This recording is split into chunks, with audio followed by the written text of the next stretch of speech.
Welcome to Cala Luna. When you tell your friends that during the girls' beach trip you're going to do a 12K hike when it's 90 degrees.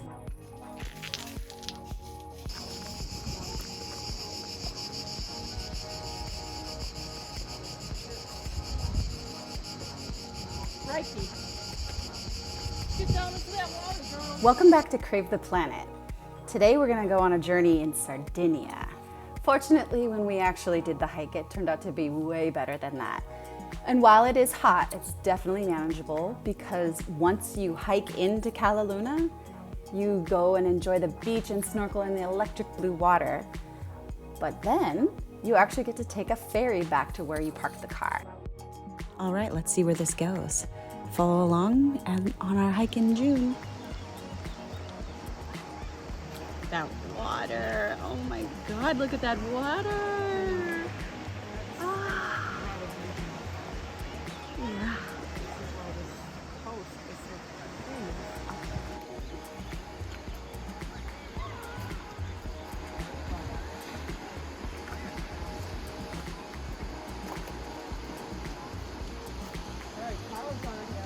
She's like, I'm going.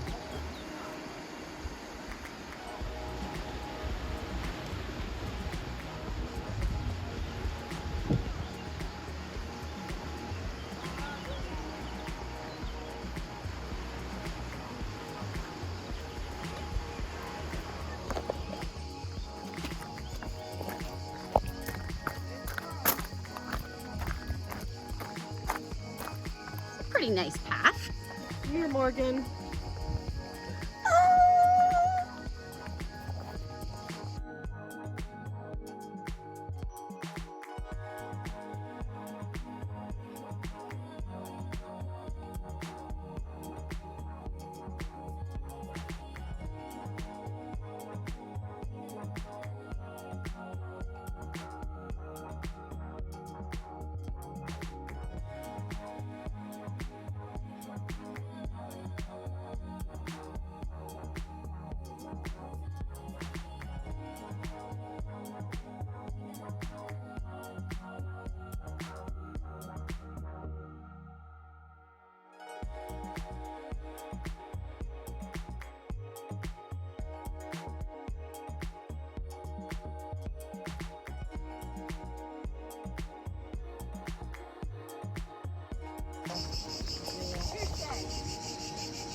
There. It's a new lagi.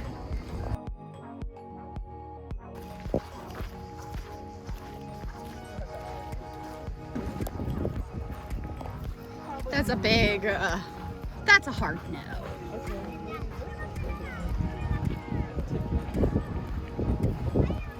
It's right there. Mm-hmm.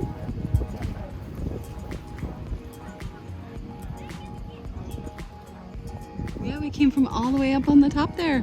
We came from all the way on the top over there. Way over there. Oh, yeah.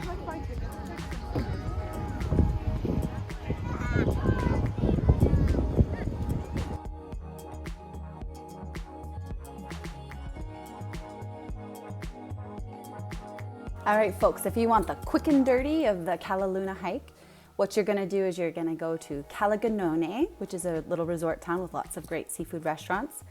And then you're gonna drive up to the parking area for Cala Fruili beach. This hike starts at Cala Fruili beach and it goes to Cala Luna. That's a 3.4 mile hike. It's definitely rocky. Bring real shoes. Do not do it in flip-flops. It goes 575 feet up and 675 feet down. And what you'll do is basically park your car on the side of the road. Make sure your tires are not on the inside of the white line or else you could get a ticket. Try to get there before 10 in the busy season. And when you hike, you will actually end at a little mountain huta or refugio, and it serves all kinds of things like mirto, cold beers. It has calamari, you know, other sandwiches, cheese boards, that kind of thing. And it's shaded and it's fantastic. And it's not even very expensive. And then it's a 2-minute walk down to the famous beach where you have all the amazing sea caves you can go in, fantastic snorkeling. It's a stony pebble beach, but I didn't feel like it was necessary to have water shoes. I wouldn't be running on the rocks, but it's not a white sand beach per se, it's more pebbly. Now the beauty of this is that it's a loop. And so if it's a loop, that you basically will park the car at Cala Fruili, you will walk, you'll do the hike, you will swim, and then you'll catch one of the ferries back to Cala Luna, and then they have a shuttle that runs from the port back to where the car park is, which is really, really cool. So the boats though only run at certain times, and you have to get tickets ahead of time. So there's a little beach shack that you can just go up and buy your tickets. It returns at 12:30 p.m., 3:30 or 15:30, 16:30 or 4:30, 17:30, 5:30, you got it. And the last boat is at 18:30. I recommend that one. It's really cool. In general, you should give yourself, if you're moving, 2 hours to do the hike. If you want to take your time, 3 hours. There's plenty of places to stop and kind of rest and recover if it's overly hot. Like when we went, it was at least 90 degrees, but there was plenty of shade, so it wasn't too bad. The trail number is 162, and it's pretty well marked. There was only one time where we got off track just a little bit. And what else? Oh yeah, if you don't want to do it on your own, you can take a guided tour. So I will have all of the GPS and everything on the website. It's cravetheplanet.com, and I'll have a whole post about it so you can do it step by step. But if you want to have a little more insight in the local area, or you're not feeling super, or maybe you're a little intimidated, because this is a pretty wild area. It's just far enough away from, you know, maybe an hour and a half from Olbia, 2.5 from Caglioni. It's far enough away that it definitely feels wild and a little bit unspoiled. So if you're feeling uncomfortable, just take one of the guided tours, which would be really awesome. Okay, last thing, one of the most important things that I always want to know is, where's the bathroom? There's not a lot of bushes here to hide behind. So just so everyone is aware, there is actually a free bathroom right at the hut serving food at the Cala Luna beach, which is fantastic. So thank you guys for listening and watching, and please, if you like this, subscribe, or if you liked any of this information about these sort of off the beaten path destinations, like and subscribe here on YouTube, but also check out my website, cravetheplanet.com. And on our homepage, there's a sign-up form. So if you would like a free printable packing list for a hut-to-hut trek or vacation, you can just enter your email and we'll send that over to you. All right, and until next time.